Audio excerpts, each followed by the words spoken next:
Vivek Ramaswamy.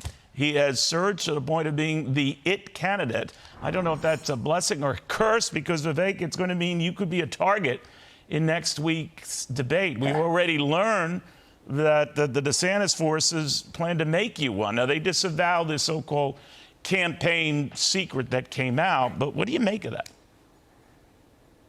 Look, I think that we're doing well, Neil, because I am speaking the truth in an unapologetic way. That has been the strategy of this campaign since day one. I began at 0.0% in the polls in March. I'm now in second place in many of the polls coming out over the weekend.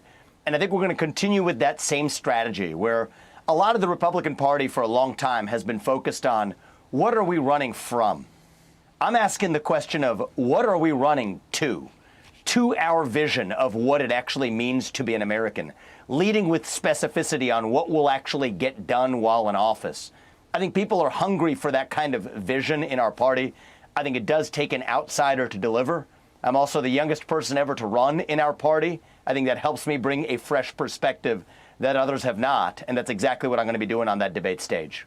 You have brilliantly kind of threaded the needle, with supporting Donald Trump and said that he was a very good president, I believe the best of this last century. But when it comes to January 6th and his personal actions, you didn't flip over then. But bottom line, you haven't ticked him off. His supporters still think a great deal of you. But that could change, and your rise in the polls could change the former president's view of you. Are you worried about that?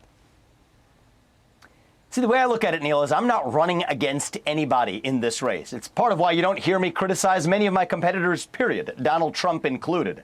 I think we have to, as a party, start talking less about the who, more about the what and the why. What do we stand for, and why do we stand for it? Even with respect to criticizing Biden or the left, I depart from the Republican Party on this. I don't think that's the winning strategy. I am bored of talking about Joe Biden. I think the American people are, too. That's why the 2022 so-called red wave never came. It's not going to be good enough to criticize even Biden. We have to offer an agenda and an affirmative vision of our own. The way I explain it to the people is that Biden isn't really even the president in charge. It's the managerial class and the administrative state, the deep state. And we have to explain to the American people how that impedes the economy, how that reduces accountability of government, how that actually drains the lifeblood out of a three-branch constitutional republic. If we do that, we win this election in a landslide. If we resort back to talking points from the Republican Party to sound like a bunch of partisan hacks, I think we're going to have the same disappointing result in 2024 that we did in 2022. That does take an outsider to deliver, and that's why I'm in this race. Well, you are getting a lot more scrutiny now and a lot more press and attention, but it also invites a lot more scrutiny of your business past. Bloomberg is reporting about these two former employees who filed lawsuits against your firm when you were running it with your co-founder, Anson Ferrix. I hope I pronounced that correctly. Anyway, they say that bottom line, the business practices didn't match up with sort of the rhetoric. They also suggest the company struggle to meet some lofty goals for an anti-ESG strategy. This is all new to a lot of people, but I did want to give you a chance to respond to that. Oh, it's totally laughable, Neil, and it's funny how you see the attacks leading up as my rise in the polls continues. The fact of the matter is I founded Strive. Strive crossed right around $1 billion in assets under management about a year after we launched that first fund when I was leading the firm. That's JP Morgan taking twice that time to get to the same milestone. The fact of the matter is, when you fire underperforming employees, they strike back with their own narratives. You know what? That's exactly what's going to happen in the federal government. I'm bringing a 75% headcount reduction plan to the U.S. federal government. And the fact of the matter is, a lot of underperformers, they're not going to be happy with that. That's been the story of how I've gotten ahead in my career. So you're dismissing what they're saying. I mean, because what they do point out in this is that not a lot of thought was given to running your investment firm as an investment firm, that it was a PR mechanism for the presidential campaign. What do you say to that? It's another total lie from, underperforming employees. They're going to try to hold a situation hostage when a guy's profile is rising, but it is total trash. It's exactly what we're going to see more of. I expect we're going to see much of this coming out over the course of the presidential campaign. I'm ready for that. If you can't handle the heat, you stay out of the kitchen. The truth of the matter is I'm ready for that for the next 8 years. Running the federal government, firing underperforming employees. Many of them are not going to be happy about it, sitting in cush jobs in the federal government. I run my businesses the same way. Cull out the underperformers. That's why I've had such great success, frankly, in leading a business that delivered 5 FDA-approved medicines, to actually build a multi-billion-dollar biotech company from scratch, launching Strive to compete against BlackRock, getting to $1 billion in assets under management in a year when JP Morgan took 2 years to get to the same place, really changing behaviors in corporate America's boardrooms, getting them to focus less on toxic politics and more on making profits for shareholders. Those are the kinds of accomplishments I've delivered. I'm 38 years old as an entrepreneur. I've done it in the private sector, taken on bureaucracy. The next bureaucracy I'm taking on is in the federal government. And a lot of underperformers aren't going to be happy about that, but that's the way I roll. You know, Vivek, you are certainly resonating in the polls. There's no doubt about that. You're either number 2 or the 3rd most popular candidate among Republicans. But one thing that's very clear in a lot of these polls is you're everyone's favorite number 1 choice for number 2. In other words, if you don't make it to be the presidential nominee, more Republicans want you to be the vice presidential nominee than anyone else. Would you entertain that? Well, the fact is, Neil, many of these people didn't know who I was 6 months ago, and we're still sitting before the first debate. Donald Trump and I think share something in common in that neither of us does well in a number 2 position.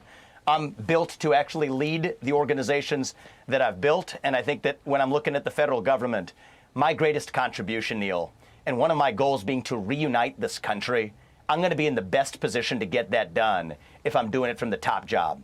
That's where my focus is. I've been very clear. I'm not interested in a different position in the government. Frankly, I'd drive change through the private sector sooner than becoming a number 2 or a number 3 in the federal government. Really? That's not about ego. That's about the fact of how I can drive. That's a heartbeat away from the presidency. Are you saying that you would turn it down if offered to you? I am. And the reason why, Neil, is that if this were about my quest for personal power, sure, that makes sense. But that's not what this is about. This is about reviving our missing national identity, reaching the next generation of Americans who are badly disaffected from politics, a crisis of national pride. It is my job to make sure that my 2 sons and their generation are once again proud to be citizens of this nation. Neil, I think we're already doing that in this campaign, bringing young people along in droves. I'm going to be best positioned to do that as the next president. And for me, November 2024, it's not even the destination. That is the start line. The real destination is January 2033. My older son won't even be in high school then. What do I want to tell the people of this country we accomplished? Above all, it's that the next generation is once again proud to be American, unapologetically so, reviving the dream of the American Revolution. And I'm only going to be able to do that if I'm the next president. Leading a revolution like Reagan did in 1980, that's what I'm aiming to lead in 2024. You know, what's interesting is you do things very differently than other candidates. And clearly, you know, you go anywhere, you'll talk to anyone. You don't pick and choose where you go or the questions that are asked. It's very admirable. This latest, and that's drawn a great deal of attention, Vivek, is your so-called 10 Commandments. I don't know if you call them that outright, but you do say that among them, God is real. There are 2 genders. You talk about reverse racism being racism, that an open border is no border, that parents, you know, determining the education of their children is probably a good idea, sound idea. But more and more people are quoting this. And I go on some of the social media. I'm not at all adept at social media, by the way. But I hear a lot of the trending and the attention it's getting. I likened it to a modern-day Thomas Paine's common sense. Was your idea to stop people in their tracks and say, this sums up who I am, who Republicans should be, but why did you do those commandments? One step further than that, not just who Republicans should be, but who Americans should be. We are a nation founded on the truth. And the reason we've been so explicit about it, Neil, is I think there is a gap between what people are willing to say in private and what people are willing to say in public. In fact, that gap is an indictment of our civic health as a country right now. So what I'm doing in this campaign is I'm speaking that truth. speaking that truth in the open on behalf of most Americans who share those same basic values in common. That idea that the nuclear family is the greatest form of governance known to mankind, that capitalism is the best system known to man to lift people up from poverty, that the U.S. Constitution is the strongest guarantor of freedom in human history. These things are true, Neil. We should not apologize for the truth. My view is we stand up for the truth. That's what won us the American Revolution. I think that is what will win us the revolution of 2024. And I think that is the true choice we face in this primary. Do you want incremental reform? If you do, I'm not your guy. Do you want reform or do you want revolution? I stand on the side of the American Revolution, reviving those 1776 ideals that got us 250 years into this American experiment. And if you ask me, we're not a nation in decline. I think we're really just a little young, actually, going through our own version of adolescence and identity crisis, figuring out who we're going to be when we grow up. And my job as our next president is to lead us there, to lead us to our adulthood.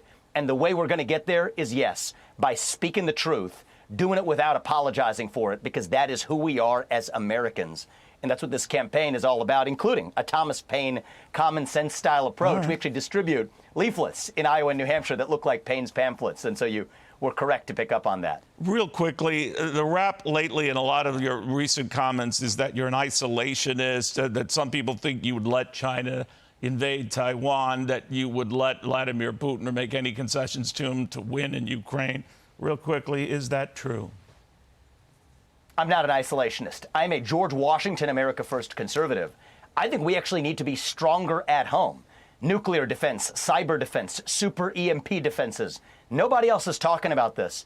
I just think we need to reorient our defense spending to actually defend the homeland, which absolutely is vulnerable. And I am moving our foreign policy, including places like Taiwan, from strategic ambiguity to strategic clarity. That will actually allow us to project greater strength because people can trust us. Right. And the only way, you mark my words, that I will be a wartime president is if Joe Biden leads us into one. I will deter war by actually being strong at home. We'll watch closely, Vivek. Thank you for taking the time, Vivek Ramaswamy. See you at the big debate next week. I'm Steve Doocy. I'm Brian Kilmeade. And I'm Ainsley Earhart. And click here to subscribe to the Fox News YouTube page to catch our hottest interviews and most compelling analysis.